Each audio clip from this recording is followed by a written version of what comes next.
Crypto trading කරන්න ගිහිල්ලා ඔයා ප්ලස් වෙලා දින්. එහෙනම් මේක තමයි ඔයාට ගොඩ යන්න හම්බෙන අන්තිම chance එක.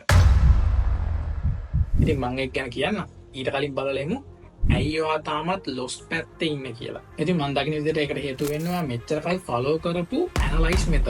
ඉතින් මේ මොන ඇනලයිස් මෙතඩ් එකෙන් ඉගෙන ගත්තත් ඒකේ පෙන්වන්නේ ඇනලයිස් කරාට පස්සේ ප්‍රයිස් ලෙවල් එක. ඒ කියන්නේ මේ ලෙවල් එකට ආවම බයි කරන්න, මේ ලෙවල් එකට ආවම සෙල් කරන්න ඔන්න ඔය වගේ ලෙවල්ස් විදිහට තමයි අපිට මොන ඇනලයිස් මෙතඩ් එකෙන් ඇනලයිස් කරත් අවුට්පුට් එකක් විදිහට ගන්න පුළුවන්. ඉතින් ඔය ක්‍රම සෑහෙන්න පරණයි ලෝකේ හැමෝම දන්න ක්‍රම. ඉතින් අන්න ඒ නිසා තමයි මාකට් මේකර්ස්ලට ලේසි අපිව ට්‍රැප් කරන්නේ. අන්න ඒ නිසායි ඔයා තාමත් ලොස් ඉතින් හැම ඇනලයිස් මෙතඩ් එකකින් පෙන්නන්නේ ප්‍රයිස් ලෙවල්.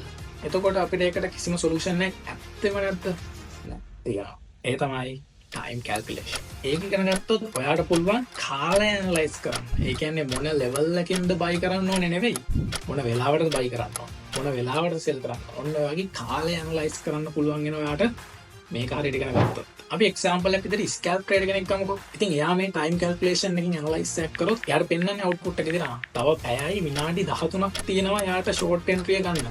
එතකම් මාකට් එක වෙන්න පුළුවන්. ස්විංග් ට්‍රේඩර් කෙනෙක් ටයිම් කැල්කියුලේෂන් කරන තව දවස් 2යි පැය 13ක්ම මාකට් අප් වෙනවා. ඔයාලා දාලා තියෙන ලොන්ග් ට්‍රේඩ් එක තව දවස් 2යි පැය 13ක්ම හෝල්ඩ් කරන් ඉන්න පුළුවන්. ඊට පස්සේ පුළුවන් ඔයාලට ෂෝට් එන්ට්‍රි එකක් ගන්න. මෙන්න මේ වගේ අපිට පුළුවන් හරියටම ටයිම් එක කැල්කියුලේට් කරලා ටයිම් එක ඇනලයිස් කරලා ට්‍රේඩ් කරන්න. ඉතින් මේ මෙතඩ් එක ලොකුවට ජනප්‍රිය නැති හින්දා ලොකුවට ට්‍රේඩර්ස්ලා පාවිච්චි කරන්නේ නැති හින්දා මේක මාකට් මේකර්ස්ලාට හවු වෙන්න තියෙන chance එකත් සෑහෙන්න අඩුයි. ඒක නිසා හොඳ ඇකියුරසි එකක් තියෙනවා. ඉතින් පරක්කු වෙන්නේ නැතුව ඉගෙන ගන්න ඕනේ. මොකද හැමෝම දැනගත්තම මේක මාකට් මේකර්ස්ලාට ට්‍රැක් කරන්න ලේසි වෙන්නේ. ටයිම් කැල්කියුලේෂන් ගැන ඔයත් ඉගෙන ගන්න කැමති නම් එන්න බයෝ එකේ තියෙන link එකෙන් අපේ WhatsApp group වලට